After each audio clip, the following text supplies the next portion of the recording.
Bapak, ibu-ibu, saudara-saudara kaum muslimin rahimakumullah. Di dalam kehidupan kita sebagai seorang muslim, minimal 5 kali dalam sehari semalam kita mendengar seruan untuk mendirikan solat yang disebut azan. Ada kalimat menarik di dalam kalimat azan itu, yakni seruan hayya 'alal falah, marilah menuju kepada keberuntungan, marilah meraih kemenangan. Seruan ini adalah kecenderungan dari setiap manusia, apapun warna kulitnya. Artinya, setiap orang dalam hidup selalu ingin meraih dan mencari kemenangan. Kemenangan akan melahirkan kepuasan batin, dan kepuasan batin memberikan kebahagiaan. Sedangkan kekalahan melahirkan penderitaan batin, dan penderitaan batin menjerumuskan seseorang di dalam berbagai bentuk kerugian. Jikalau inilah seruan azan, maka masalahnya ialah apa yang menyebabkan kita meraih kemenangan.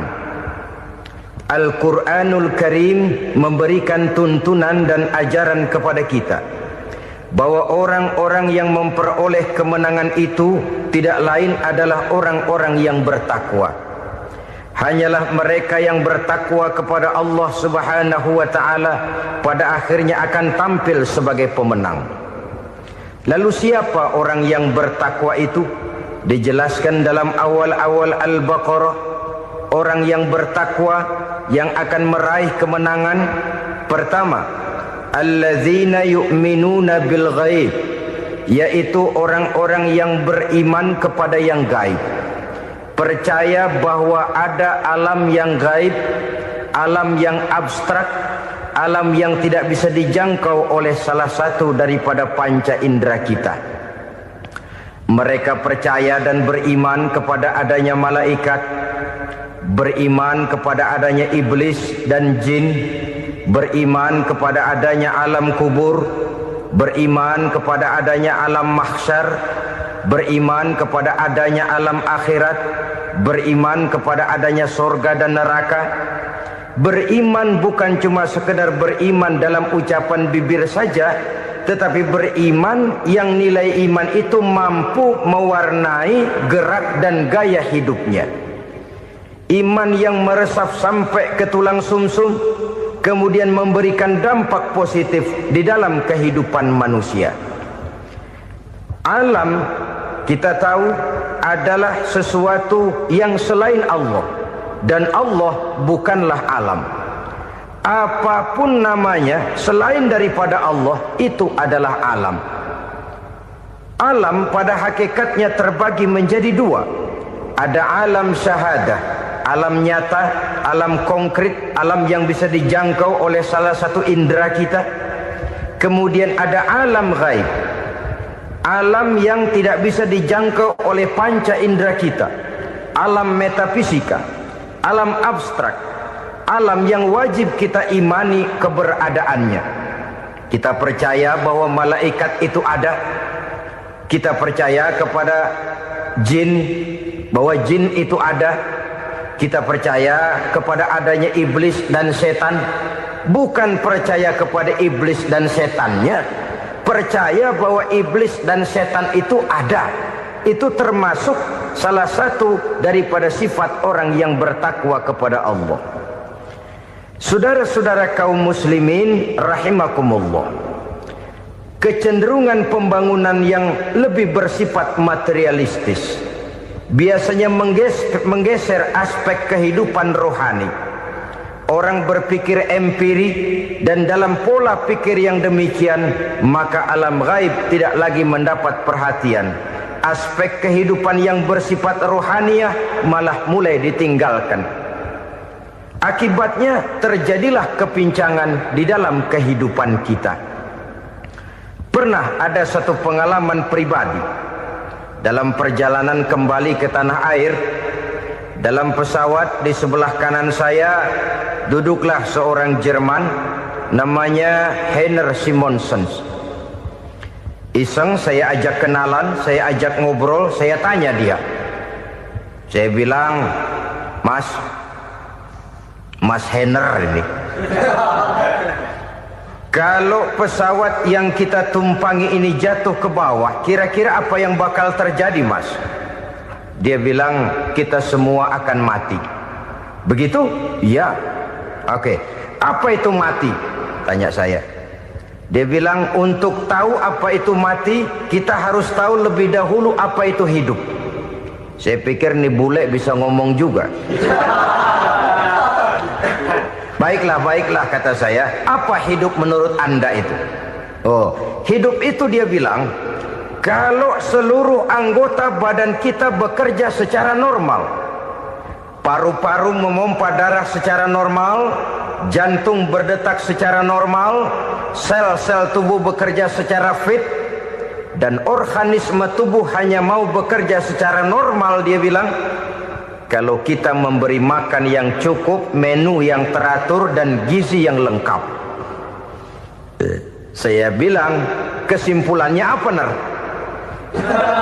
Dia jawab, hidup adalah dari tangan ke mulut. Life is from the hand to the mouth, kata dia. Hidup adalah dari tangan ke mulut. Jadi masalah hidup tidak lebih daripada masalah isi perut. Orang pergi pagi, pulang sore, peras keringat, banting tulang, perut yang dibelain. Saya bilang, you are wrong. Sampean salah, Ner. Kamu orang Islam bukan? Bukan. Pantas. Kenapa saya salah? Dia bilang, ya jelas salah. Salahnya di mana? Kamu ini manusia. Kalau hidup cuma dari tangan ke mulut, saya bilang, kambing di kampung saya juga begitu pikirannya, Ner. Itu kambing di kampung saya, asal perutnya kenyang, sudah hidup dia. Perkara besok bagaimana, lusa prospeknya macam mana, bulan depan ada apa, kambing nggak pernah mikir. Di kampung saya kambing juga pikirannya begitu. Kamu Kristen ya? Tadinya. Loh kok tadinya, lalu apa sekarang kamu ini? Dia bilang, sekarang saya netral. Saya tidak beragama, tapi saya percaya kepada Tuhan sebagai pencipta alam. Saya ingat benar dia bilang, I haven't any religious, but I believe to God as the creator of the world. Kenapa bisa netral begitu, Ner? Habis saya bingung katanya. Islam bilang Islam baik, Kristen bilang Kristen baik, Hindu Buddha bilang Hindu Buddha baik, semua agama baik. Saya netral sekalian, nggak beragama. Yang penting saya percaya kepada Tuhan. Saya bilang, Ner, kamu ini kayak orang mau beli celana, lalu bingung. Yang satu bilang Levi's bagus, yang satu bilang Blue Jean hebat, yang satu bilang Wool England hebat. Celana ini hebat, celana itu bagus, celana ini hebat. Semua celana bagus, kamu bingung. Akhirnya netral, tidak pakai celana. Itu juga salah. Saya pikir-pikir, kemudian saya melihat bahwa dua pola berpikir Heiner ini nampaknya sudah mulai menggejala di lingkungan masyarakat bangsa kita. Disadari atau tidak, secara jujur kita harus berkata, dua pola pemikiran Heiner ini mulai berkembang di tengah masyarakat bangsa kita. Pertama, pola pikir materialisme. Hidup adalah dari tangan ke mulut. Masalah hidup tidak lebih masalah isi perut. Itu yang perlu dibela, dan disitulah arti kehidupan. Pergi pagi, pulang sore, peras keringat, banting tulang untuk mempertahankan perut. Kalau sudah kemari cara orang berpikir, maka buat apa percaya kepada yang gaib? Untuk apa sholat? Untuk apa puasa? Untuk apa zakat? Untuk apa menghadiri majelis taklim? Tanpa kepercayaan kepada yang gaib, hidup berjalan menurut alur empiris dan materialis. Kalau sudah ke sana cara orang berpikir, biasanya orang lalu cenderung menghalalkan segala cara. Hanyalah orang yang percaya bahwa akhirat ada. Hanyalah orang yang percaya bahwa alam kubur itu ada. hanyalah orang yang percaya bahwa malaikat itu ada, hidupnya akan lebih terarah dan terkendali. Karena kepercayaan kepada yang gaib, yang merupakan fase daripada kehidupan setelah hidup yang sekarang ini, mewarnai gerak pribadi seseorang di dalam dia melakukan kegiatan hidupnya. Pola berpikir materialisme, disadari atau tidak, mulai menggejala di lingkungan masyarakat bangsa kita. Hidup tidak lebih dari urusan tangan ke mulut, mulut ke tangan, tangan ke mulut. Asal perut sudah kenyang, hiduplah sudah.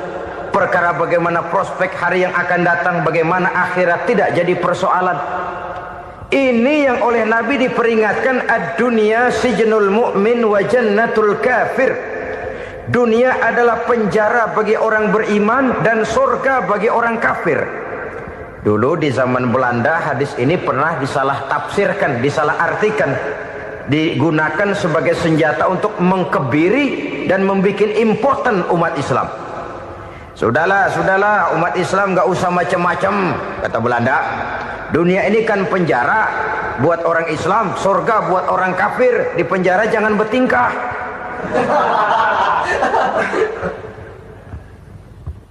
Pengertiannya tidak begitu. Dunia adalah penjara bagi orang mukmin. Artinya dalam kehidupan dunia seorang mukmin tidak bebas memperturutkan hawa nafsunya. Di penjara hawa nafsunya itu. Sebaliknya surga bagi orang-orang kafir. Buat orang kafir surgalah dunia ini. Mereka bebas memperturutkan hawa nafsunya, dilarang tidak terlarang, dicegah pun tidak tercegah. Mereka hidup menurut alur bisikan nafsu mereka sendiri. Kemudian bila ajal datang, maut merenggut nyawa, selesailah surganya sampai di situ. Maka bagi orang-orang yang tidak percaya kepada adanya akhirat, kepada adanya alam gaib, surganya sebatas umurnya. Sekali lagi, surganya sebatas umurnya. Bila umur selesai, ajal pun datang merenggut nyawa, selesailah sudah surganya sampai di situ. Alangkah pendeknya perjalanan orang-orang yang tidak percaya kepada alam gaib ini. Bagi kita mukmin, jikalau kita mampu memenjarakan hawa nafsu, kita bisa bahagia di dunia ini. Dan Islam memang tidak menyuruh kita sengsara di dunia. Raih dunia, kejar dunia, gapai dunia sebagai alat untuk mencapai kebahagiaan di akhirat nanti. Hidup adalah satu perjalanan panjang yang terbentang sejak kita terlahir dari alam rahim sampai kepada alam akhirat nanti. Andai kata kita gagal meraih kebahagiaan di dunia, toh kita masih punya akhirat. Tapi jangan jadi dalil yang melemahkan semangat. Biarin dah kita di dunia kebelangsak, yang penting akhirat. Akhirnya dunia benar-benar kebelangsak. Bagaimana dunia ini bisa kita raih, dan bagaimana meraih dunia untuk menunjang kepentingan akhirat nanti. Yang kedua, dari pikiran Heiner yang saya lihat menggejala di lingkungan masyarakat bangsa kita, timbulnya manusia-manusia netral. Seolah-olah Tuhan yes, agama no. Sama Tuhan percaya, agama ogah. Tuhan ngangguk, giliran agama godeng. Padahal hampir dalam setiap ayat dalam Quran, kata-kata amanu biasanya bergandeng dengan wa amilus sholihat.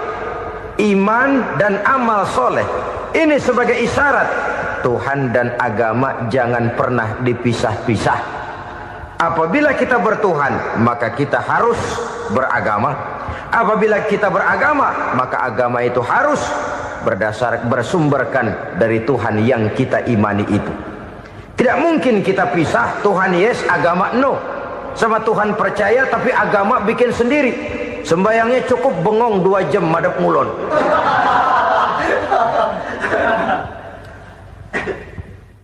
Saudara-saudara kaum muslimin rahimakumullah. Jadi dengan demikian, agama yang kita akui merupakan unsur mutlak di dalam pembangunan sekarang ini, merupakan bagian dari kehidupan yang menuntun kita bahwa di balik alam nyata ini, di balik alam syahadah ini ada alam gaib. Dan mudabbir, murabbi yang mengatur, yang menguasai, yang memelihara, baik dia alam nyata, baik dia alam gaib, tidak lain adalah Allah Subhanahu wa ta'ala. Di sana ada satu super power, satu maha kekuatan yang kita perlu bersandar kepadanya. Sebagai makhluk nyata yang hidup di alam nyata, berbuatlah secara nyata sebagaimana harusnya kita berbuat.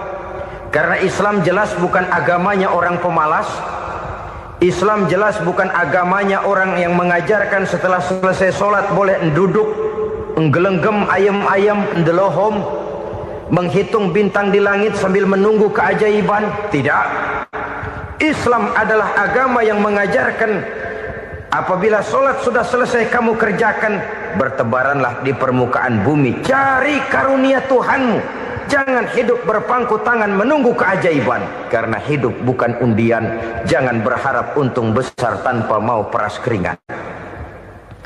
Tapi di sebalik itu toh kita juga harus yakin bahwa di sisi usaha nyata yang kita lakukan ada satu super power, satu maha kekuatan gaib yang menentukan berhasil dan tidaknya usaha kita. Kepercayaan kepada hal semacam inilah yang mendorong kita untuk mempunyai sandaran vertikal, agar jikalau usaha ini berhasil, kita tidak lupa diri dan lupa daratan.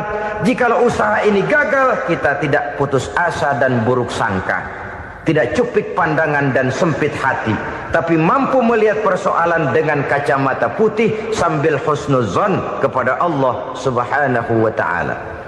Kita percaya malaikat itu ada. Ada yang namanya Raqib dan Atid, mengawasi gerak hidup kita sampai kepada gerak hati kita. Ini memberikan sugesti agar kita berhati-hati. Tidak sejengkal tanah pun kita bisa berlindung dari pengawasan Raqib dan Atid. Ada Munkar Nakir yang akan menyoal kita di alam kubur. Ada malaikat Malik, penjaga neraka. Ada malaikat Ridwan yang menjaga surga. Kita percaya kepada adanya jin, kita percaya kepada adanya setan, iblis. Percaya kepada adanya, bukan mempercayai si setan, si iblis lalu menjadikannya sebagai teman. Tidak. Percaya bahwa mereka itu ada dan merupakan makhluk Allah yang gaib, yang diciptakan Allah Azza wa Jalla. Kepercayaan kepada alam gaib memberikan motivasi terhadap gerak lahir manusia, sehingga dengan motivasi kepercayaan kepada yang gaib, gerak lahir jadi lebih terarah, jadi lebih terpelihara. Pernah seseorang bertanya, "Pak, apakah adanya akhirat bisa dibuktikan secara ilmiah?" Saya bilang tidak bisa, tidak bisa. Kenapa? Karena yang berangkat nggak pernah pulang kembali lagi. Kalau dia pulang kemari bisa kita tanya bagaimana enak di sono. Cuma secara moral saya katakan, lebih beruntung orang yang percaya kepada akhirat daripada yang tidak. Sekarang saudara percaya akhirat ada, lalu saudara baik-baik di dunia, sholat, puasa, zakat, menolong orang lain, menebarkan kebajikan. Saudara mati, andai kata akhirat tidak ada, toh dalam hidup saudara sudah berbuat baik. Paling tidak nama saudara akan dikenang sebagai orang baik. Sebaliknya, saudara percaya, kata saya, bahwa akhirat tidak ada, lalu hidup semau-maunya, tenggelam dalam maksiat dan munkarat, menentang Allah, tidak mau ruku dan sujud. Lalu saudara mati, kemudian akhirat ada. Ayo, mau apa? Bekal tidak punya. Jadi secara moral lebih beruntung orang yang percaya kepada adanya akhirat daripada yang tidak percaya. Dan itu alam gaib yang tidak bisa dibuktikan secara eksat. Jangankan untuk membuktikan seperti itu, dalam kehidupan sehari-hari saja yang kita rasakan tidak selalu berbentuk toh. Angin, bagaimana sih bentuknya angin? Kita tidak tahu. Merah, buktinya kalau dikerok merah. Yang merah itu kulit, yang kulit kita bukan anginnya. Sakit, rasa sakit itu ada, tapi bagaimana bentuk sakit kita nggak pernah tahu. Kalau kita makan cabai pedas, bagaimana bentuk pedas itu tidak ada, tapi rasa ada. Bentuk pedas hijau, cabenya bukan pedasnya. Tidak semua yang kita rasakan bisa kita gambarkan dalam bentuk yang konkret. Oleh karena itu, sekali lagi bahwa kepercayaan kepada alam yang gaib mampu memberikan satu sugesti yang menata kehidupan seseorang lebih lurus, lebih terarah, dan lebih terkendali. Maka wajar kalau kepercayaan kepada yang gaib mengantarkan seseorang untuk meraih kemenangan. Kenapa? Dia percaya kepada yang gaib, bahwa akhirat ada, bahwa alam kubur ada, bahwa pertanggungan jawab itu ada. Maka dia lalu tidak hidup saenae udele dewe, itu loh. Tidak hidup menurut seleranya sendiri, terarah, teratur. Ini cirinya yang pertama. Orang bertakwa yang akan meraih kemenangan, mereka beriman, mereka percaya kepada yang gaib. Bahkan hal-hal konkret saja selalu berangkat dari yang gaib. Saudara-saudara, para remaja, para pemuda sekarang ini tidak pernah tahu toh siapa yang akan jadi teman hidup saudara. Kita bisa saja ngerancang, mentargetkan, tapi toh akhirnya yang namanya jodoh bukan kekuasaan kita. Rezeki di luar kemampuan kita. Begitu juga ajal. Maut, jodoh, ajal adalah contoh-contoh konkret bahwa pada akhirnya yang gaiblah yang menentukan. Bertahun-tahun ngelancong, emang jodoh seret, nggak jadi.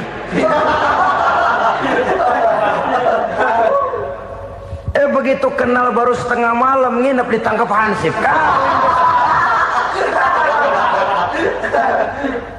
Hal-hal semacam itu kadang-kadang kita berpikir suuzon, gile, perempuannya cakep banget, lakinya rebek amat. Memang begitulah jodohnya. Memang begitulah jodohnya.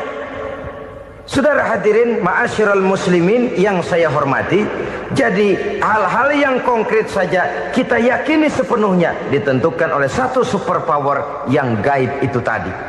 Dari sanalah segala ketentuan itu berangkat dan kesanalah segalanya akan kembali. Maka kepercayaan kepada yang gaib meluruskan gerak hidup seseorang dan itu akan mengantarkan dia kepada meraih kemenangan. Satu. Yang kedua, wa yuqimuna shalah. Orang bertakwa yang akan meraih kemenangan itu adalah orang-orang yang mendirikan sholat. Kenapa sholat mengantarkan orang untuk meraih kemenangan? Yang jelas, inna sholata tanha anil fahsya'i wal munkar. Sholat mampu mencegah manusia dari perbuatan keji dan munkar. Banyak filsafat hidup yang terkandung di dalam sholat ini.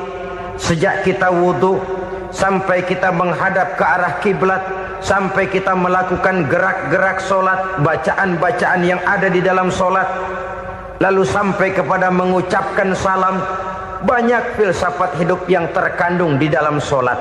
Umpamanya saja, setelah takbiratul ihram mulai kita dengan sholat dalam posisi berdiri, diajarkan dalam kitab-kitab fikih agar kita melihat ke arah tempat sujud. Ini kan filsafat kehidupan.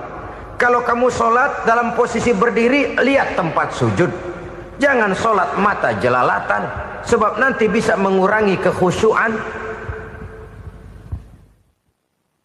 Jadi wajar kalau yang dikatakan bahwa yang paling afdol adalah shaf yang di depan. Kenapa? Secara harfiah pengertiannya akan lebih mengundang kekhusyuan. Kenapa? Kalau kita di shaf paling depan di masjid umpamanya paling banter kita lihat tembok. Tapi kalau kita shaf di tengah atau di belakang, orang-orang di depan kita pun akan kelihatan. Yang bajunya loreng, yang bajunya genggang, yang bajunya macam-macam. Kita lihat, kadang-kadang kita pikirin, ada yang bajunya bolong. Kita sholat tapi dalam hati, nih orang bajunya robek yang nggak tahu apa. Ada saja hal-hal yang mengusik kekhusyuan kita. Oleh sebab itu diajarkan dalam posisi berdiri, lihat, arahkan pandangan matamu kepada tempat sujud. Ini kan filsafat kehidupan. Maksudnya apa? Kalau lagi diri lihat dong tempat sujud. Kalau udah di atas ingat dong sama yang bawah. Kalau sudah tinggi ingat dong dari mana kamu berangkat. Kalau sudah berkuasa bantu dong yang lemah. Kalau sudah kaya santuni dong yang miskin. Kalau sudah alim bimbing dong yang awam. Ini filsafat kehidupan. Dalam posisi berdiri kau lihat tempat sujud. Ini akan melahirkan kepekaan sosial di mana seseorang mau tahu kepada orang lainnya. Bagaimanapun kaya kita, tinggi pangkat dan jabatan kita, jikalau hidup hanya untuk kepentingan perut sendiri saja, rasanya belum membawa manfaat di dalam kehidupan kita. Tapi efek yang tertinggi sesungguhnya, solat mencegah manusia dari perbuatan keji dan munkar. Perbuatan keji dan munkar walaupun kelihatannya mendatangkan uang, membawa keuntungan, tapi itu keuntungan semu, keuntungan sementara. Dengan menipu orang lain kita bisa dapat untung, tapi tidak membawa berkah. Dan itu adalah kerugian besar dalam kehidupan kita. Maka untuk meraih kemenangan harus dimulai dengan membentuk kepribadian yang tegar, memiliki sandaran vertikal yang langsung kepada Allah Subhanahu wa ta'ala. Dan itu hanya bisa kita tempuh melalui jalur ibadah formal yang sudah ditentukan Allah, yakni solat yang 5 waktu. Untuk memperkuat itu ada solat-solat sunnah, rawatib, nawafil sebagai terminal-terminal kontrol cadangan untuk memelihara stabilitas temperatur batin di dalam kita berhubungan dengan zat yang maha gaib, yaitu Allah Subhanahu wa ta'ala. Orang sering bertanya, Pak, itu tetangga saya nggak sholat, duitnya nggak habis-habis, Pak. Nggak sholat tapi mobilnya tambah terus. Nggak sholat tapi usahanya makin maju. Tapi di sisi lain ada orang yang rajin sholat, rezekinya butak bener. Anaknya mana kurus, mana korengan. Saudara hadirin ma'asyiral muslimin rahimakumullah. Harus saya katakan bahwa solat memang bukan untuk cari duit. Solat adalah sandaran vertikal kita kepada Allah. Sedangkan soal rezeki itu berkaitan dengan sifat Allah maha pengasih dan maha penyayang. Allah maha pengasih, siapapun dikasih kalau mau usaha. Allah maha penyayang, tidak semua orang disayang oleh Allah Azza wa Jalla. Dan belum tentu banyak harta itu merupakan nikmat. Mungkin juga istidraj.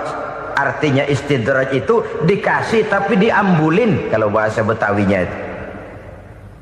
Dikasih tapi diambulin, itu bukan merupakan nikmat sesungguhnya, lebih merupakan azab dari Allah Subhanahu wa ta'ala.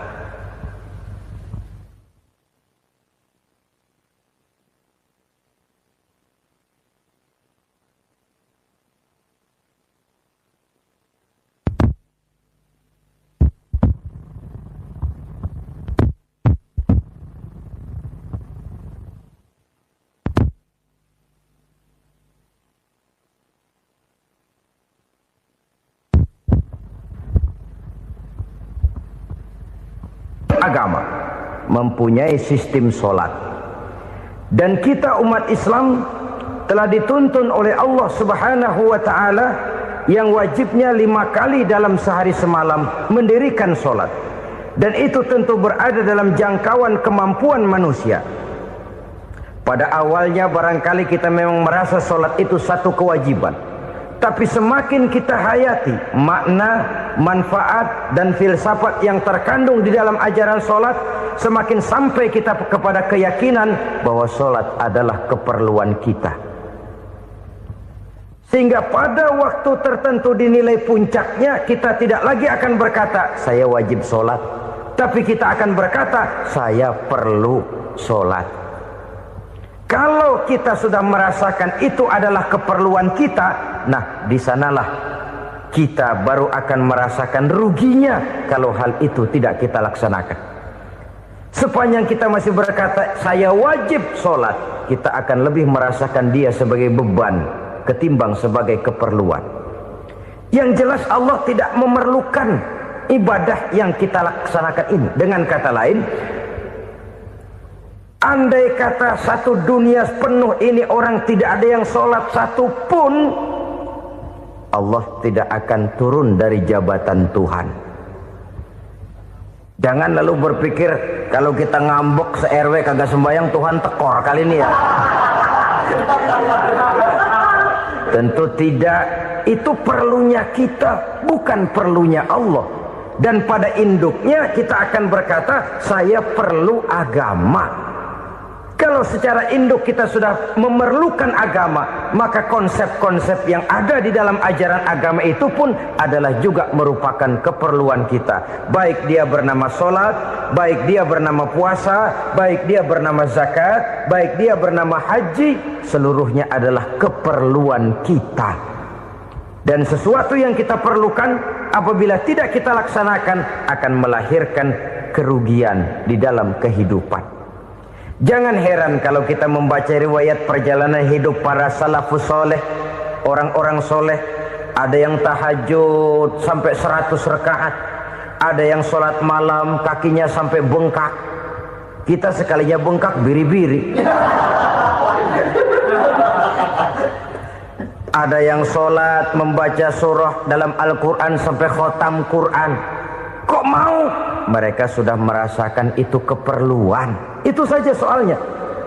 Satu saat pun jikalau kita merasa bahwa itu keperluan saya, kita pun akan melaksanakan seperti itu. Keperluan saya dalam kehidupan. Inilah yang kedua.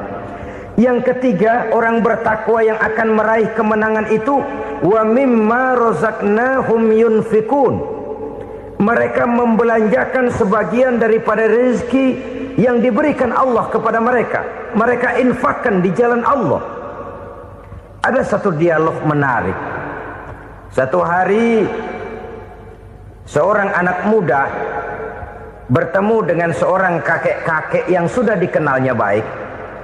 Bertanyalah anak muda ini, "Kek, umur kakek berapa tahun?" 15 tahun, kata si kakek. "Anak kakek berapa orang?" 1. "Harta kakek berapa banyak?" 15 juta. Si anak muda ini bengong. Lalu protes, "Kok kakek bohongin saya?"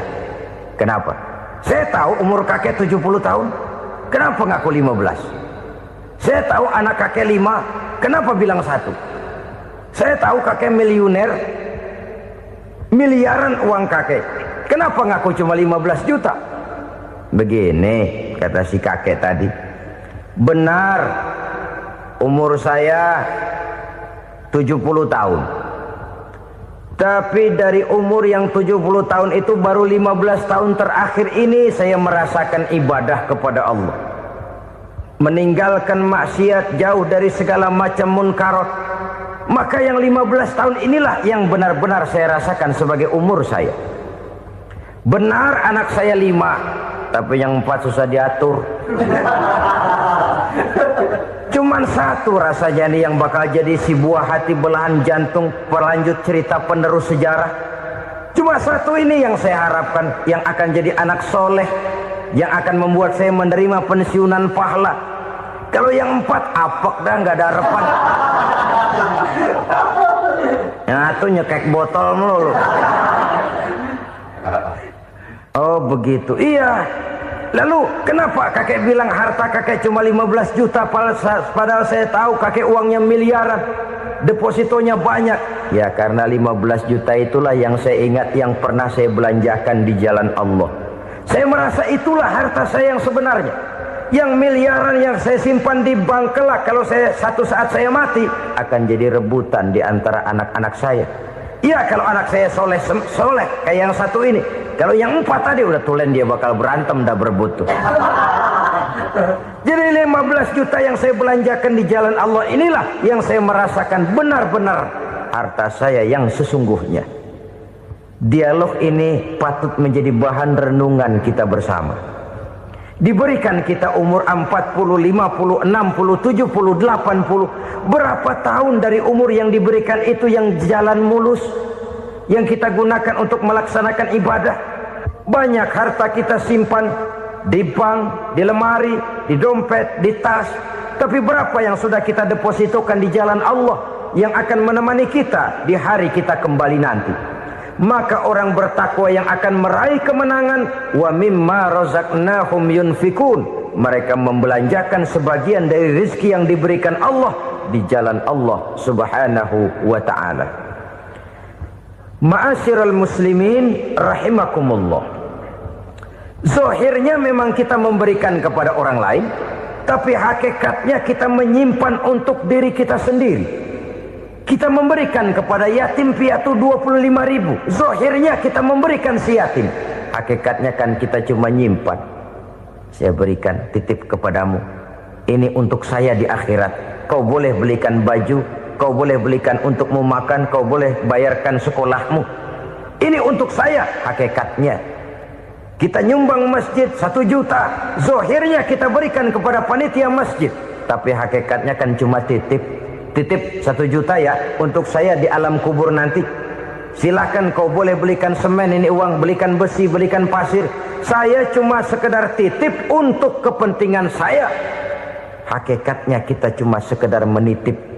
Sebagaimanapun pada hakikatnya, apapun yang kita miliki dalam kehidupan kan cuma sekedar hak guna pakai, bukan hak milik mutlak. Harta kita, rumah kita, kendaraan kita, kebun kita, pabrik kita, hak guna pakai saja. Hak milik mutlak cuma untuk Allah subhanahu wa ta'ala. Saudara-saudara kaum muslimin rahimakumullah. Ini yang ketiga. Kemudian yang keempat, orang-orang bertakwa yang akan meraih kemenangan, allazina yu'minuna bima unzila ilaika. Mereka yang beriman, mereka yang percaya kepada apa yang telah diturunkan kepadamu Muhammad, ay Al-Quran, yakni Al-Quranul Karim. Setelah percaya kepada yang gaib, mendirikan solat, kemudian menginfakkan sebagian dari rezeki yang diberikan Allah, mereka juga lalu percaya kepada yang diturunkan terhadap Nabi, yaitu tidak lain Al-Quranul Karim. Sekali lagi di sini, percaya bukan hanya sekedar percaya saja, tetapi percaya lalu menjadikan Al-Quran itu sebagai pedoman hidup. Sebab memang Al-Quran itu adalah GBHM, garis-garis besar haluan muslim. Apa yang harus kita lakukan, apa yang harus tidak kita lakukan, bagaimana mestinya kita bertingkah laku dan berbuat, seluruhnya tercantum di dalam Al-Quranul Karim. Itu sebabnya ketika satu hari Aisyah ditanya bagaimana akhlak Rasul, beliau menjawab, kana Rasulullah sallallahu alaihi wasallam khuluquhul Quran. Akhlak daripada Rasulullah tidak lain adalah Al-Quran. Jawaban simpel ini memberikan gambaran bahwa keseluruhan daripada konsepsi Quran sudah diterjemahkan dalam kehidupan Rasulullah sallallahu alaihi wasallam. Karena kita tahu akhlak adalah keseluruhan dari gerak hidup manusia. Sejak ia berpribadi, berumah tangga, bertetangga, bermasyarakat, sampai kepada berbangsa dan bernegara, Al-Quran tetap memberikan sentuhan nilainya. Oleh karenanya, orang-orang yang bertakwa adalah orang-orang yang menjadikan Al-Quran sebagai pedoman dalam kehidupannya. Dan kita yakini Al-Quran diturunkan kepada Nabi Muhammad bukan merupakan produk Nabi Muhammad. Isi dan redaksinya langsung dari Allah subhanahu wa ta'ala. Kemudian cirinya yang kelima, orang bertakwa yang akan meraih kemenangan itu, wa ma unzila min qablika. Tidak hanya sekedar percaya kepada yang diturunkan terhadap Nabi Muhammad, yaitu Al-Quran, mereka juga percaya kepada apa yang pernah diturunkan kepada para nabi, kepada para rasul sebelum Nabi Muhammad. Percaya kepada adanya suhuf, percaya kepada adanya Taurat, percaya kepada adanya Injil, percaya bahwa Allah dahulunya sudah menurunkan Taurat kepada Musa, percaya bahwa Allah sudah menurunkan Injil kepada Isa, percaya Injil ada, Taurat ada, diturunkan Allah untuk Isa dan Musa, tetapi tidak wajib mengamalkannya karena kita sudah diberikan Al-Quranul Karim. Ini yang perlu saya garis bawahi. Kita percaya Allah telah menurunkan Injil dahulu kepada Isa. Kita percaya bahwa Allah telah menurunkan Taurat dahulunya kepada Nabi Musa. Kadang-kadang ini dijadikan dalih, dikacaukan pengertiannya. Quran saja mengajarkan bahwa orang yang bertakwa harus percaya kepada Injil, maka pakailah Injil. Apalagi kalau ayat sebelumnya ditilap, dihapus, dihilangkan, Injilnya yang ditekankan, maka akan terjadilah penekanan yang salah arah. Karena salah arah akhirnya bisa merusak dan menghancurkan akidah. Ketika Rasul suatu saat pernah ditanya orang, "Ya Rasul, bagaimana sikap kita sebagai muslim terhadap Injil yang ada sekarang?" Beliau menjawab, "La tukadzibuhu jami'an wa la tusaddiquhu jami'an." Jangan didustakan seluruhnya, jangan juga dibenarkan semuanya. Artinya, ini sudah merupakan gambaran dari Rasul bahwa dalam Injil yang ada sekarang masih ada ajaran-ajaran tauhid yang dibawa oleh Nabi Isa dan diajarkan kepada umatnya. Tapi juga dalam Injil yang sekarang ini sudah terkena intervensi dan investasi manusiawi. Karena itu Rasul menyimpulkan, la tukadzibuhu jami'an wa la tusaddiquhu jami'an. Jangan didustakan semua, jangan dibenarkan seluruhnya. Kita memang percaya Allah telah menurunkan Injil kepada Nabi Isa dulu, tapi kita tidak wajib mengamalkan Injil. Kita percaya Allah telah menurunkan Taurat kepada Nabi Musa, tapi kita tidak wajib mengamalkan kitab ajaran Taurat. Yang wajib kita percayai dan kita amalkan hanyalah Al-Quranul Karim. Kenapa? Oleh karena baik yang ada di dalam Taurat, baik yang ada di dalam Injil, tentu tercakup di dalam Al-Quran sebagai kitab terakhir yang diturunkan oleh Allah Subhanahu wa Ta'ala. Dan itu wajar. Kalau seorang pejabat mau mengeluarkan satu keputusan baru, tentu dia harus meninjau keputusan-keputusan lama. Andai kata dianggap tidak berlaku, dianggap tidak relevan lagi, maka keputusan-keputusan lama itu tentu sudah dianggap tidak berlaku. Sebagian daripada aturan-aturan dalam keputusan lama yang masih dianggap relevan tercantum dalam keputusan baru yang wajib diamalkan. Begitulah hubungannya antara Al-Quran, Taurat, Zabur, dan Injil. 4 kitab samawi yang diturunkan Allah masing-masing kepada Zabur untuk Nabi Daud, Taurat untuk Nabi Musa, dan Injil untuk Nabi Isa alaihi wassalatu wassalam. Ketiga-tiga kitab itu kita percayai adanya. Kita yakini Allah telah menurunkan Zabur, Taurat, dan Injil. Tapi kita tidak wajib mengamalkannya. Yang wajib kita mengamalkannya sekarang ini tidak lain hanyalah Al-Quranul Karim saja. Karena ia mencakup apa yang ada di dalam Zabur, apa yang ada di dalam Taurat, dan apa yang ada di dalam Injil. Keotentikannya bisa dipertanggungjawabkan.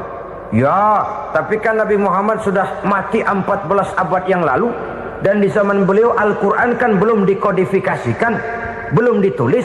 Bagaimana keotentikannya bisa dipertanggungjawabkan? Mudah saja. Allah berjanji, "Inna nahnu nazzalna dzikra wa inna lahu lahafizun." Kami yang menurunkan Al-Quran dan kami yang akan menjaga dan memeliharanya. Allah turunkan Quran, Allah menjaganya. Bagaimana cara Allah menjaga Al-Quran itu? Banyaknya orang-orang yang hafaz Al-Quran. Hafaz Al-Quran 30 juz, 114 surah, 6.666 ayat. Sehingga jangankan satu kata Jangankan satu ayat, satu kalimat saja berubah sudah akan timbul reaksi dan mudah dimengerti. Kenapa? Banyak orang-orang yang hafaz Al-Quran. Sedangkan pada setiap akhir tahun biasanya malaikat Jibril selalu mengadakan checking terhadap ayat-ayat yang diturunkan pada waktu itu. Di zaman Nabi sendiri sudah ada usaha kodifikasi. Dan yang lebih luar biasa lagi, sampai hari ini tidak seorang pun mampu membuat satu ayat saja semacam Al-Quran. Ke bahasa manapun dia diterjemahkan, naskah aslinya tetap ikut. Rujukan dasarnya tetap ada. Berdasarkan itu, maka tidak mungkin terjadi penyelewengan terhadap atau pemalsuan terhadap ayat-ayat Al-Quranul Karim. Kesuciannya, keotentikannya, kemurniannya bisa dipertanggungjawabkan. Ma'asyiral muslimin rahimakumullah. Oleh karenanya, konsepsi dasar daripada ajaran Islam ini memang tidak lain adalah Al-Quran dan Sunnah. Isi daripada agama Islam yang merupakan iman, Islam dan ihsan, konsepsi dasarnya tidak lain adalah Al-Quran dan Sunnah Rasulullah Sallallahu Alaihi Wasallam. Maka yang kita perlukan sekarang ini adalah terjemahan Al-Quran di dalam kehidupan kita. Dengan demikian, maka gaya kehidupan yang lebih Qurani itulah yang kita dambakan. Kita perlu memang terjemahan Quran dalam bahasa Inggris, dalam bahasa Belanda, dalam bahasa Jepang, tapi yang lebih kita perlukan adalah terjemahan Quran di dalam kehidupan kita. Konsekuen, tidak memanipulasi, ringan sama kita jinjing, berat sama kita pikul. Jangan kalau lempengan ayat Quran tuh kira-kira enak diamalin, keras teriakan kita. Giliran kira-kira ayat Quran itu mukul kepala kita sendiri, diam kita. Itu ciri yang pernah disindir Allah dalam awal-awal Baqarah juga itu. Ciri beragamanya orang yang munafik. Kullama adha'a lahum masyawfih, kata Allah. Wa iza azlama alaihim qamu. Apabila terang mereka jalan, apabila gelap mereka berhenti. Artinya, kalau kira-kira di Islam nguntungin, rame-rame pada teriak Islam. Tapi ketika diminta untuk berjuang, ketika dituntut untuk berkorban, rame-rame mengundurkan diri. Nasib agama tidak ubahnya seperti daun pisang yang dikait orang di tepi jalan lantaran tak berpayung di ketika hari hujan. Manakala hujan usailah sudah, daun itu pun dicampakkan di tepi jalan, diinjak pula orang nan lalu. Artinya, orang menjadikan agama cuma sebagai lipstick, decoration only, tidak konsekuen. Hanya pada saat-saat kelihatannya Islam membawa keuntungan, rame-rame orang teriak-teriak tentang Islam. Tapi jikalau diminta berjuang, jikalau dituntut untuk berkorban, biasanya rame-rame juga mengundurkan diri. Jangan heran kalau mayoritas hitungan kita, tapi minoritas peranan kita. Kuantitas kita dalam jumlah, tapi dalam kualitas kita lebih sering jadi penonton daripada jadi pemain. Padahal itu sangat tidak boleh terjadi. Umat Islam di Indonesia harus bangkit. Umat Islam di Indonesia harus sadar akan keberadaannya. Tidak boleh hanya jadi penonton berpangku tangan. Karena memang agama kita juga mengajarkan untuk konsekuen di dalam menjabarkan ajaran-ajaran daripada agama kita. Kita sering jatuh menjadi umat yang lemah oleh karena kita ini tidak pandai menggalang kebersamaan yang diakibatkan tidak konsekuennya kita. Diistilahkan bahwa umat Islam di dalam menggalang kebersamaannya itu harus seperti orang main sepak bola. Saudara-saudara kan tahu orang main sepak bola itu. Orang main sepak bola, kalau pertandingan belum dimulai sih silakan saja kumpul di luar lapangan, atur strategi yang baik. Tapi kalau pertandingan sudah dimulai, turun ke lapangan hijau, jangan kumpul terus. Ada sepak bola gotong royong, mundur-mundur rame-rame, depan ke depan kumpul melulu mainnya. Kalah. Orang main sepak bola itu ya harus ada penyerang tengah, harus ada penjaga gawang, harus ada strikernya, harus ada kiri luarnya, kanan dalamnya yang jadi backnya. Posisi boleh bermacam-macam, tapi yang penting saling ngoper untuk menggolkan gawang lawan. Begitulah umat Islam ini. Boleh ada yang jadi pejabat, boleh ada yang jadi pengusaha, boleh ada yang jadi petani, silakan ada yang jadi seniman, ada yang jadi penyair, ada yang jadi artis sekalipun. Tapi kalau sudah berhasil menguasai bola, jangan lupa operannya. Operan itu yang langka. Kita ini muslim kadang-kadang kalau sudah memegang menguasai bola, kalau belum mau mampus, belum mau ngoper. Nanti kalau sudah nggak punya bola, baru mau ngoper. Kalau sudah dengar-dengar mau dekat pensiun, baru mau jihad, baru mau berjuang, baru mau ngurus pesantren. Tanda tangan sudah tidak laku, memo sudah tidak dihargai, baru mau berjuang. Kemarin kemana mas? Kita tidak pandai memanfaatkan posisi. Dengan kata lain, kalau kembali kepada persoalan kita, konsekuensi kita terhadap agama yang kita anut ini belum ideal. Kita masih lebih sering berislam ini pada saat-saat yang menurut perhitungan kita membawa keuntungan. Tapi kalau diminta berjuang, dituntut berkorban, yang itu pun hakikatnya adalah untuk kepentingan kita juga. Allah tidak pernah menuntut kita untuk jihad bagi kepentingan Allah, itu tidak. Berjuang menegakkan agama Allah, apakah untuk kepentingan Allah? Tidak.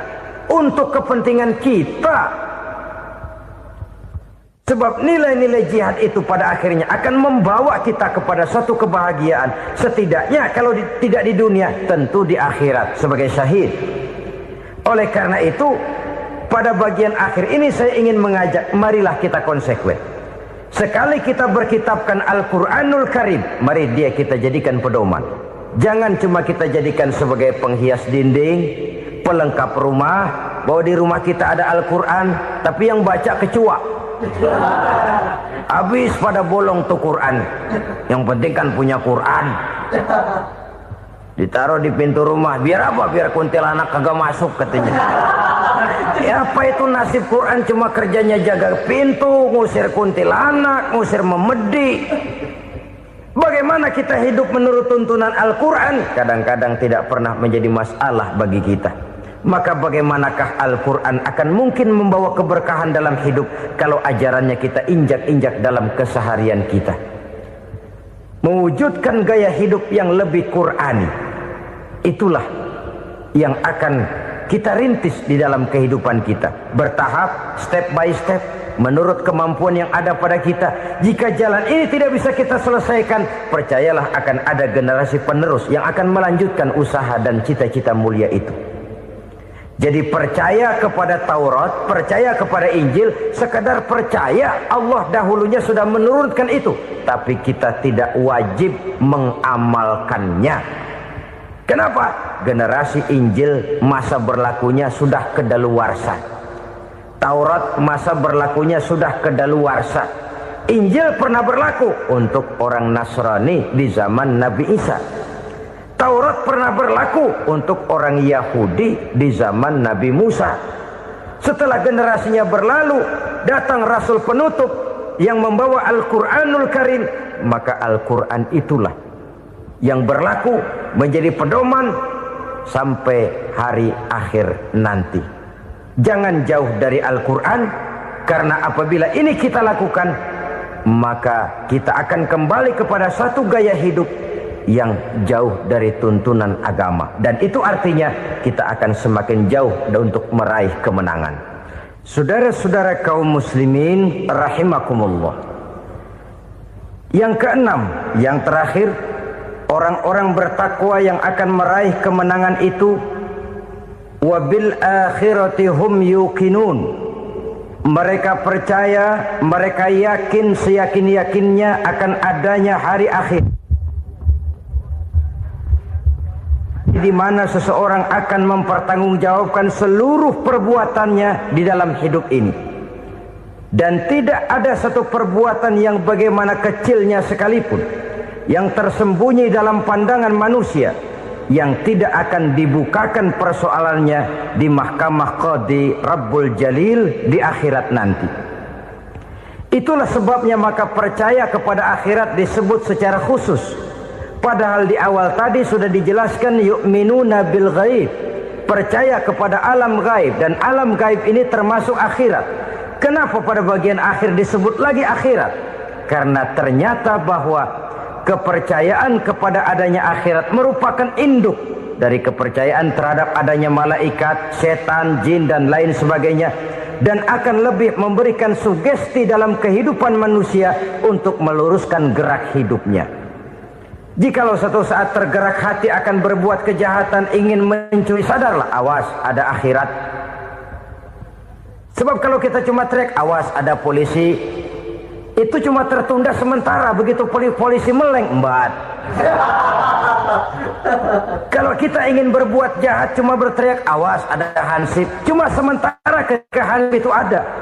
Tapi kalau ceritanya awas ada akhirat, mau menyeleweng awas ada akhirat, mau berjudi awas ada akhirat, mau mencuri awas ada akhirat. Keyakinan yang akan meluruskan gerak hidup manusia sehingga gerak itu jadi lebih terarah dan terkontrol, tidak merugikan baik diri sendiri, lebih-lebih orang lain. Ternyata bahwa kepercayaan kepadanya adanya hari akhirat sanggup menjadi sumber daya kontrol dari kehidupan manusia, sehingga ia tidak terjebak dalam perbuatan maksiat dan munkarat. Saudara-saudara kaum muslimin, inilah saja yang kita bicarakan pada pertemuan kali ini. Semoga Allah subhanahu wa ta'ala memberikan kekuatan zahir dan batin kepada kita. Amin. Untuk dapat meraih kemenangan dengan beriman kepada yang gaib, mendirikan solat, membelanjakan sebagian dari rezeki yang diberikan Allah, percaya kepada Al-Quran, beriman kepada kitab-kitab yang diturunkan sebelum Al-Quran, lalu meyakini adanya hari akhirat. 7 macam perkara yang merusak akidah dan keimanan, merusak amal perbuatan yang sudah kita kerjakan, merusak sendi-sendi kehidupan sosial, pendek kata merusak segala hal di dalam kehidupan kita. Jauhilah olehmu 7 macam perkara yang merusak. Yang pertama, asyirku billah, menyekutukan Allah subhanahu wa ta'ala. Agama dimulai dari keyakinan, maka kehancuran agama selalu dimulai dari kehancuran keyakinan, iman atau akidah yang dimiliki oleh seseorang. Dan untuk menghancurkan nilai-nilai iman yang kita miliki ini, orang rasanya tidak akan menghantam kita dengan peluru kendali. Orang tidak akan mengirimkan nuklir ke sini. Orang tidak juga akan mengirimkan satuan militernya ke sini. Untuk menghancurkan nilai-nilai iman, dibanjiri kita dengan paham-paham yang merusak dan mendangkalkan akidah. Baik ia bernama materialisme, baik ia bernama sekularisme, baik ia bernama banjirnya maksiat dan munkarat, baik ia bernama banjirnya peradaban dan kebudayaan yang menghancurkan moral daripada anak-anak kita, sedikit demi sedikit melenturkan dan melunturkan nilai-nilai keimanan kita, untuk kemudian pada waktunya nilai iman itu akan bertukar dan berganti menjadi nilai syirik kepada Allah subhanahu wa ta'ala. Atau pada sisi lain, menjadikan yang selain Allah sebagai tujuan akhir daripada kehidupan kita.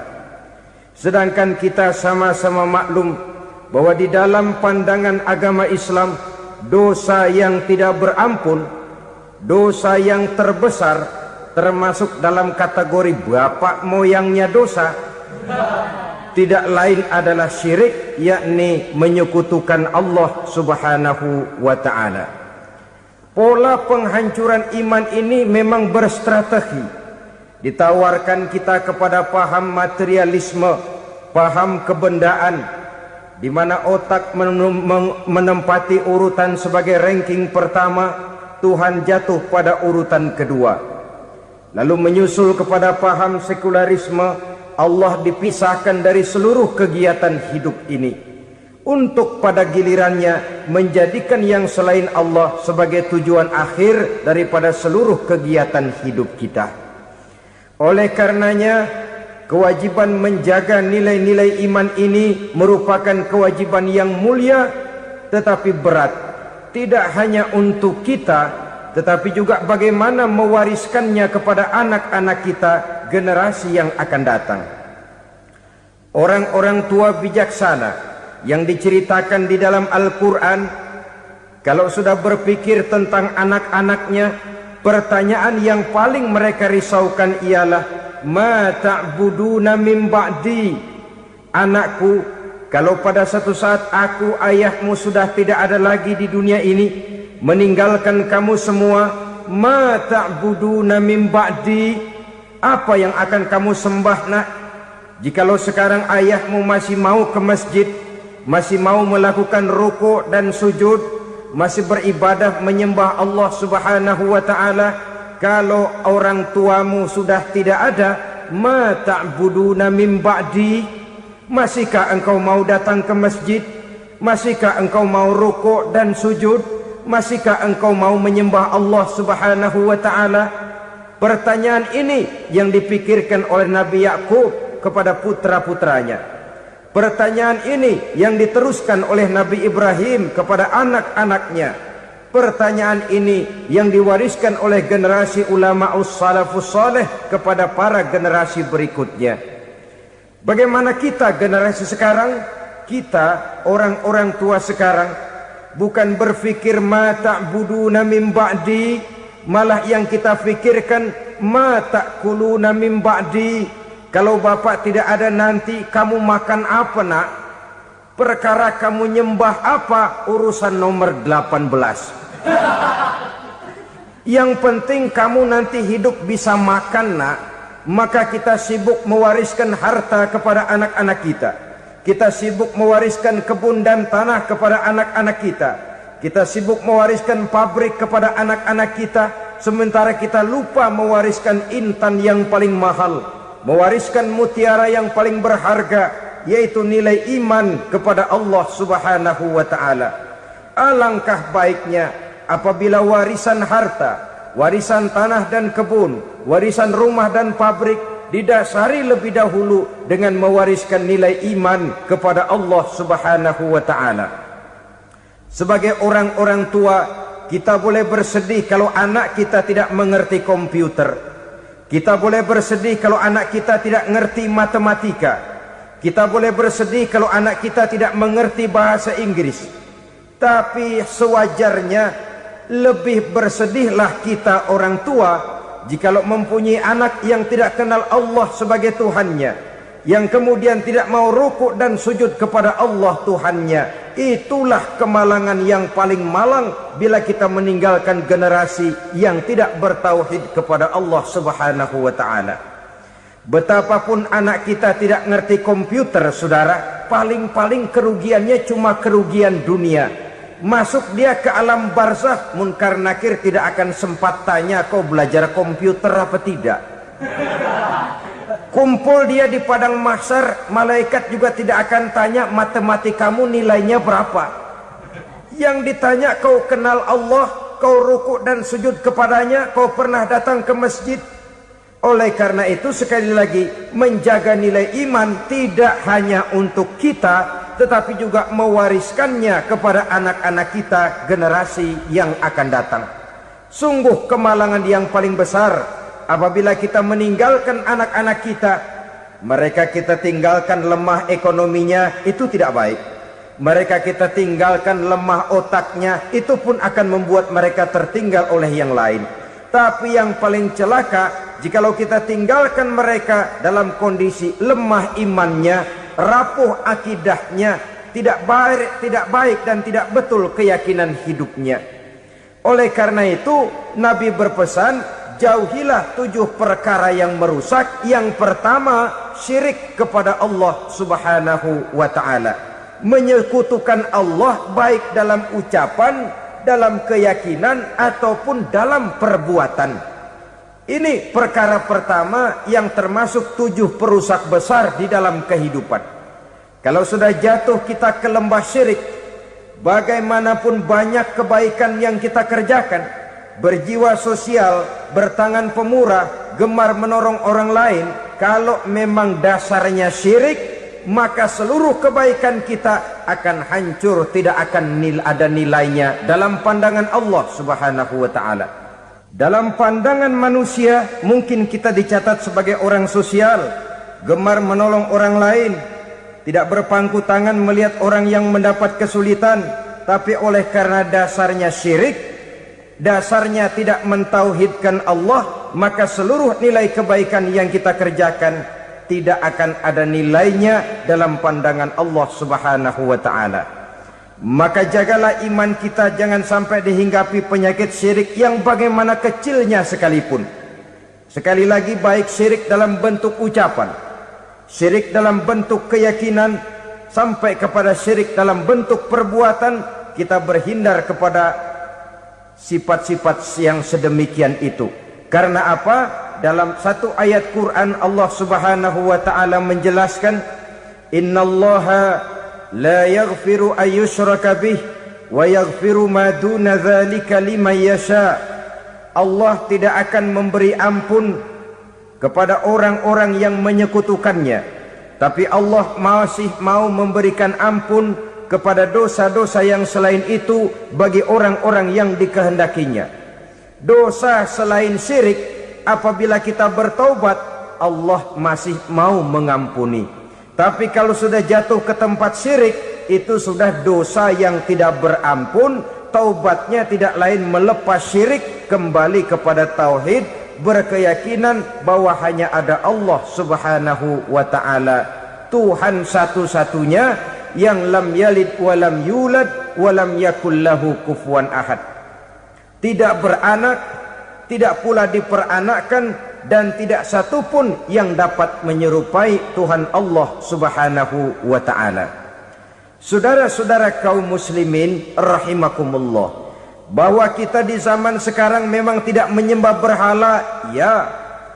Bahwa kita tidak berterang-terangan mengatakan Tuhan lebih dari satu, memang. Bahwa kita tidak berkeyakinan Tuhan itu punya anak atau diperanakkan, tentu. Tapi dalam perbuatan dan i'tiqad, kita kadang-kadang jatuh tanpa kita sadari ke tempat yang bernama syirik ini. Oleh karenanya, di zaman di mana teknologi makin canggih, di mana kemajuan pembangunan makin menjangkau berbagai aspek kehidupan, diperlukan keseimbangan antara kemajuan fisik material dengan kemajuan mental spiritual. Apabila tidak ada keseimbangan yang terwujud, tentulah kepincangan yang diawali dengan pincangnya cara kita berpikir, sehingga pada akhirnya akan mengarah kepada pincangnya cara kita berbuat dan bertindak di dalam kehidupan kita. Oleh karena itu Nabi berpesan, jauhilah sifat syirik, karena syirik merupakan dosa yang teramat besar. Ini sifat merusak yang pertama.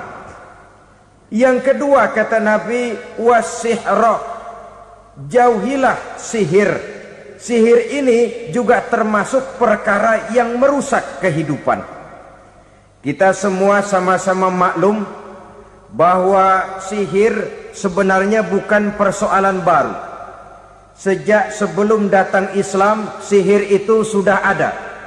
Di zaman Yunani kuno, sihir ada. Di zaman Mesir kuno, di zaman Cina kuno, dan yang lain-lain yang serba kuno, sihir itu sudah ada. Bahkan para nabi pun, para rasul yang diutus oleh Allah Subhanahu wa ta'ala, senantiasa berhadapan dengan ahli-ahli sihir untuk menguji kebenaran dari misi yang mereka bawa. Sihir adalah perbuatan di luar kebiasaan yang bisa dikerjakan oleh ahlinya dengan bantuan jin atau setan.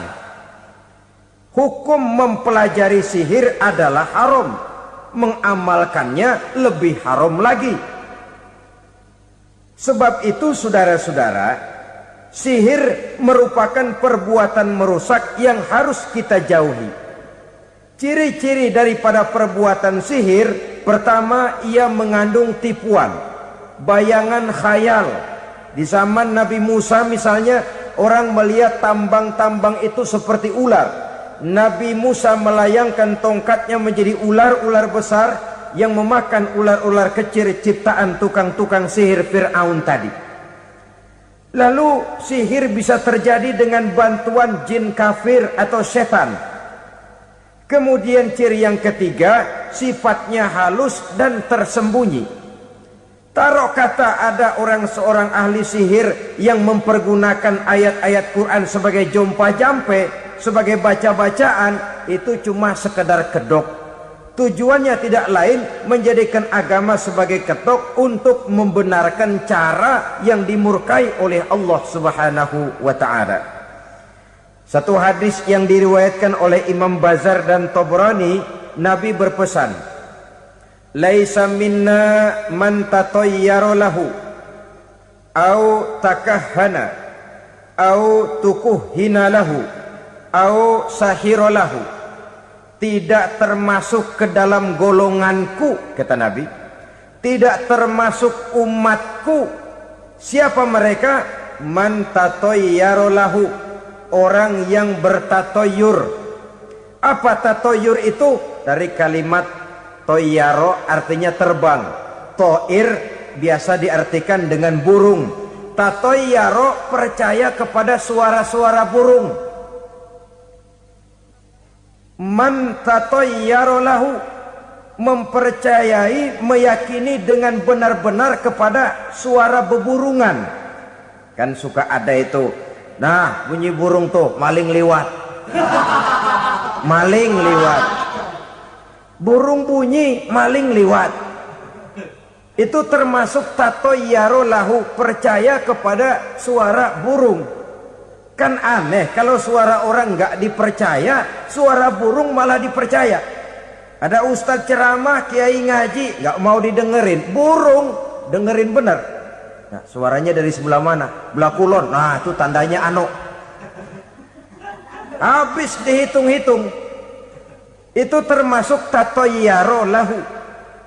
Au takahana, atau bertenung, au tukuhina, atau minta ditenungkan, au sahirolahu, atau melakukan perbuatan sihir, atau minta disihirkan.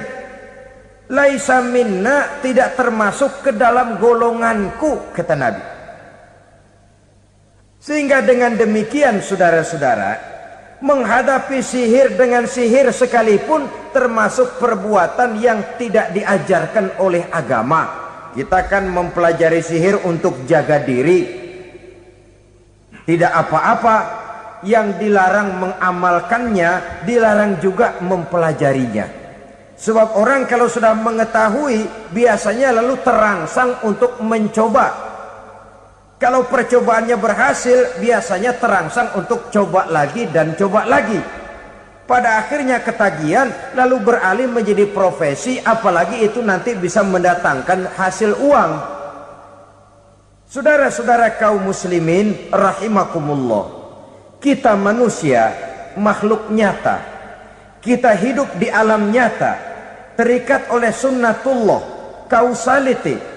Oleh karenanya bagi kita keyakinan yang penuh, keikhlasan di dalam bertuhankan Allah, penyerahan diri sepenuhnya hanya kepadanya, itu sudah merupakan obat penangkal yang sangat ampuh agar kita tidak terkena penyakit-penyakit yang dibuat oleh setan dan para pembantunya.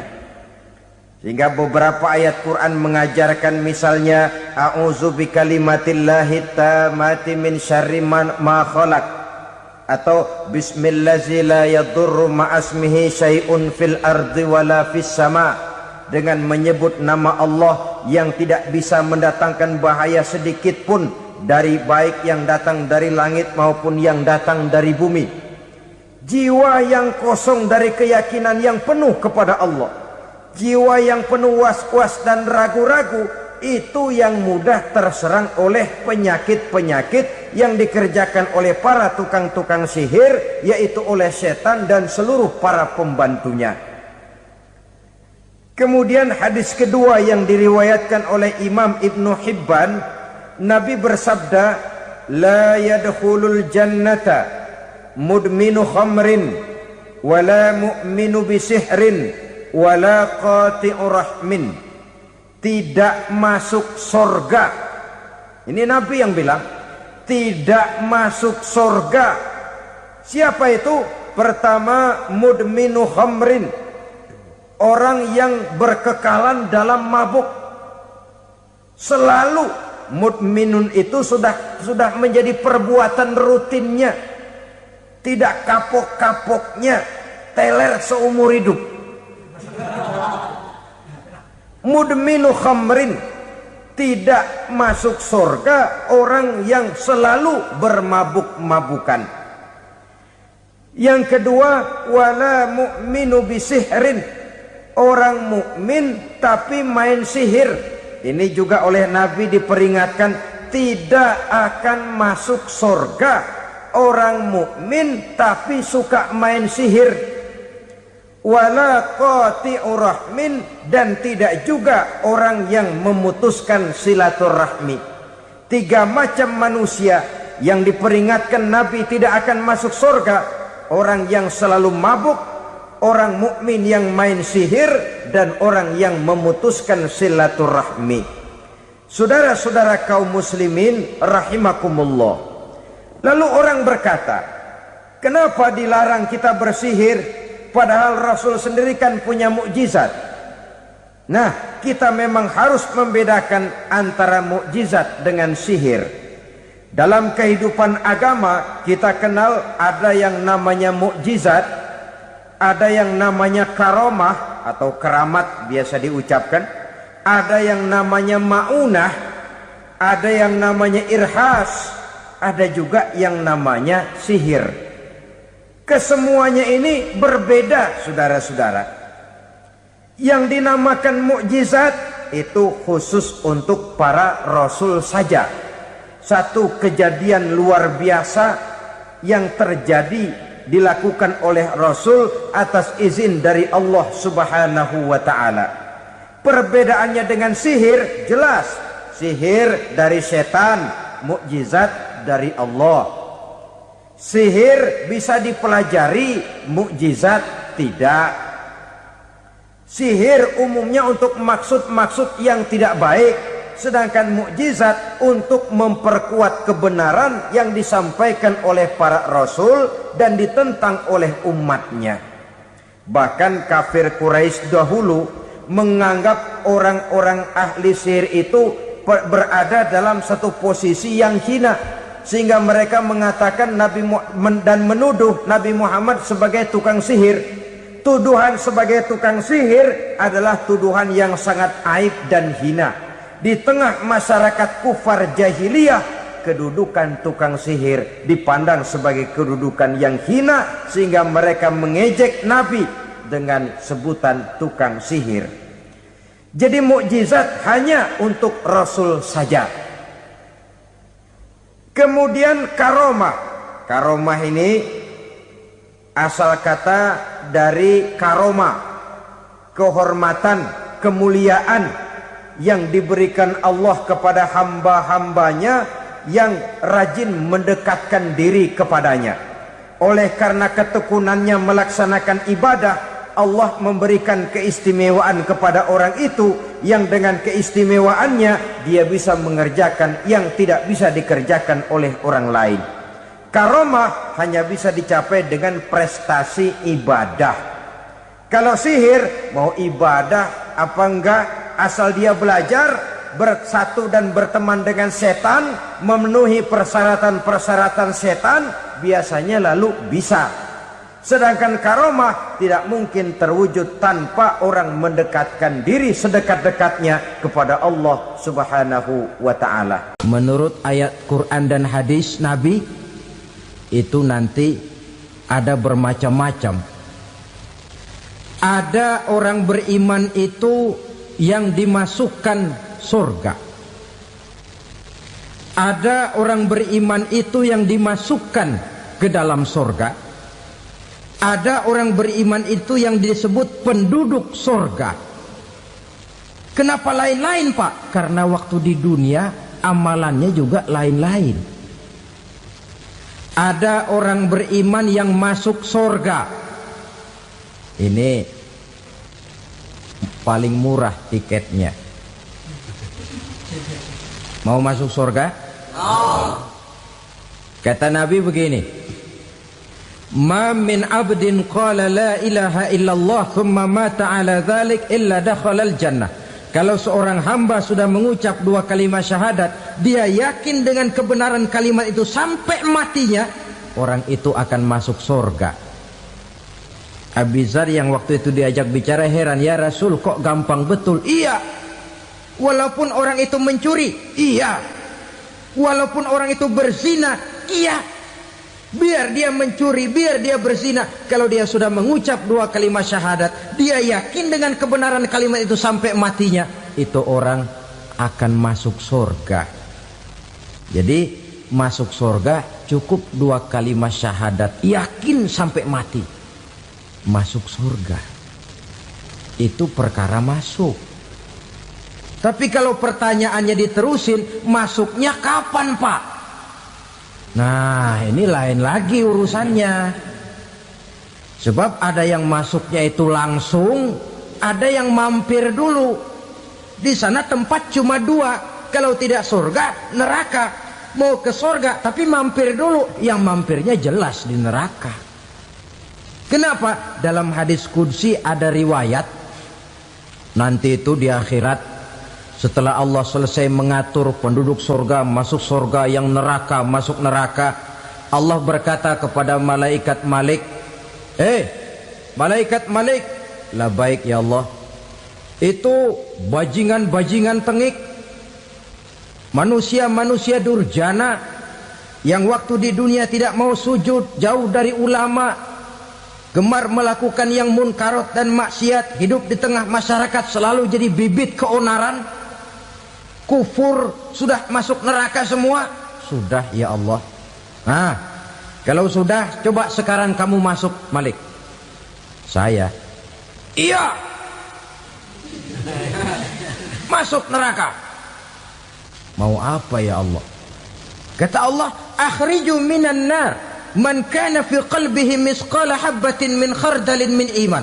Kau masuk neraka, cari di dalam neraka orang-orang yang ada imannya walaupun kecil sebesar biji zarah, angkat mereka keluar. Masuk malaikat Malik ke neraka, cari orang yang ada imannya, korek-korek. Ya repot, udah pada gosong. Yang ada imannya diangkat ke atas, yang ada imannya diangkat ke atas, lalu dimandikan di Nahrul Hayat, namanya sungai kehidupan di akhirat nanti.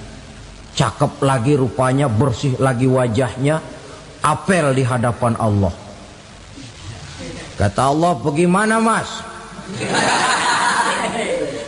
Kapok nggak sampean?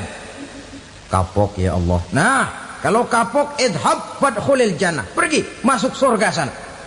Berangkat mereka ke surga, ketemu sama teman-temannya yang udah sampai lebih dulu, yang nggak pakai mampir lagi.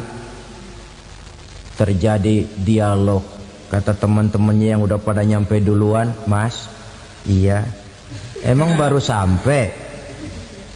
Saya baru sampai. Memang mampir di mana dulu mas? Kita sudah lama sampai di surga. Saudara buka surah Al-Muddatsir ayat 34-35. Ma salakakum fis saqar? Kenapa kamu mampir di neraka Saqar? Qalu lam nakum minal musallin. Mereka menjawab, kami mampir di neraka Saqar mas, gara-gara dulunya kami waktu di dunia tidak pernah sholat. Nggak pernah sholat? Nggak pernah. Kan rumahnya dekat masjid. Cuma dekat doang, Mas. Sholat mah enggak saya. Nggak pernah ngasih makan fakir miskin, nggak pernah hadir di majelis taklim, pendeknya nggak pernah melakukan kebajikan. Maka saya pun mampir di neraka sakor. Untung betul saya punya iman, Mas, sedikit. Waktu hidup di dunia dulu saya pernah mengucap 2 kalimat syahadat. Sekali-kalinya waktu mau kawin. Masya Allah. Untung saja kawin. Kalau nggak kawin polos.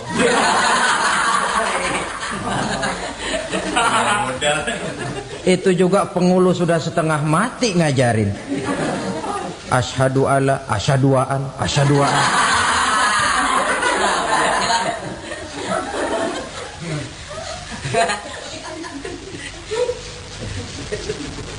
Ini namanya masuk surga. Ada mampir dulu. Ada pula orang mukmin itu yang dimasukkan surga. Namanya dimasukkan kan terima beres. Saya masuk ke rumah, jalan sendiri, cari tempat sendiri. Saya dimasukkan ke dalam rumah, terima beres. Pokok ada di dalam, itu dimasukkan namanya. Nggak pakai mampir. Tapi tentu tiketnya lebih mahal ketimbang yang pertama tadi. Apa kata Allah? Innal ladzina amanu wa amilus salihat la ukaffiranna anhum sayyi'atihim wa la udkhilannahum jannah. Sesungguhnya orang-orang yang beriman kemudian beramal soleh, kami hapuskan segala dosa dan kesalahannya, kami masukkan mereka ke dalam surga. Lihat ayatnya. Allah yang memasukkan, kita yang dimasukkan. Tidak pakai transit, tidak usah mampir. Cuma tidak cukup syahadat, tidak cukup amanu, tapi diiringi dengan wa'amilus salih. Iman, amal. Tidak cukup syahadat, lalu dibuktikan dia sholat, dia zakat, puasa, lalu dia melakukan berbagai macam kebajikan. Ini yang menyebabkan dia tidak pakai mampir di tempat yang bernama sakor. Lalu ada pula orang mukmin itu yang disebut penduduk surga. Wah, ini sudah VIP ini. Ashabul jannah, penduduk surga. Siapa mereka? Kata Allah, innal ladzina amanu summa istaqamu fala khaufun alaihim wala hum yahzanun ulaika ashabul jannah hum fiha khalidun. Sesungguhnya orang-orang yang beriman lalu istiqamah, tetap dalam melaksanakan perintah Allah, tidak goyah, tidak labil tapi stabil, istiqamah, mereka tidak takut dan tidak bersedih hati. Merekalah penduduk surga. Iman, istiqamah. Tidak punya duit, sembayang. Banyak duit, sembayang. Miskin, sembayang. Kaya, tetap sembayang. Istiqamah. Kadang orang kalau susah rajin ke masjid, banyak duitnya ngelihat masjid melengos. Waktu miskin hamba Allah, setelah kaya jadi hamba harta. Bergeser, tidak ada nilai istiqomahnya.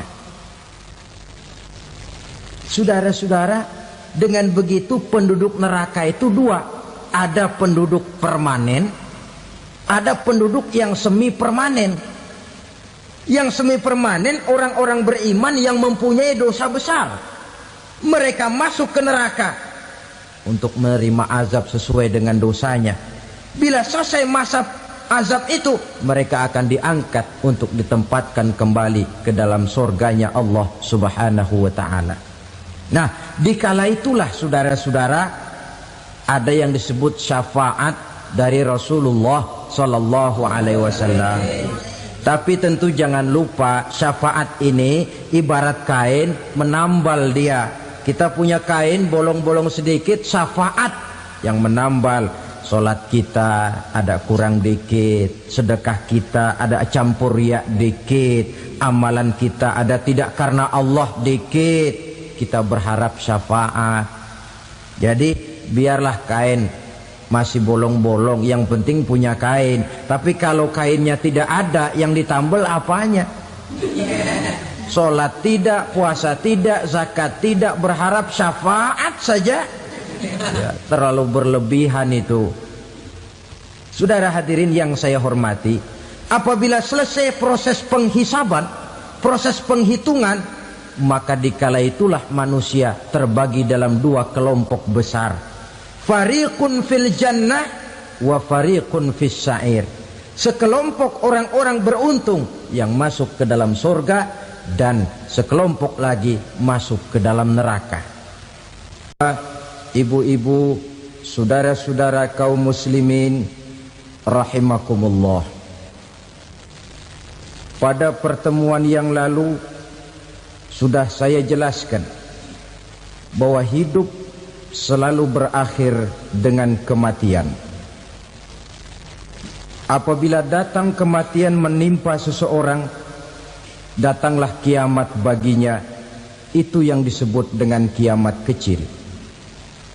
Hakikatnya mati adalah perpindahan dari kehidupan di dunia ini menuju kehidupan di alam barzakh. Menunggu kita di alam barzakh sampai datangnya saat kiamat.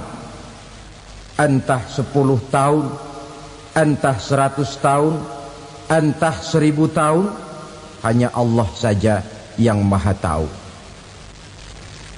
Adapun orang-orang beriman yang melakukan amal kebajikan dalam kehidupan di dunia ini, masa penantian yang lama di alam barzakh buat mereka sebentar saja. Tetapi bagi orang-orang kafir yang ingkar, yang tidak beriman kepada Allah, yang hidup di dunia cuma menumpuk-numpuk dosa, tentu penantian di alam barzakh akan merupakan waktu yang sangat lama. Bukankah dalam kehidupan kita waktu itu memang relatif? Contoh misalnya,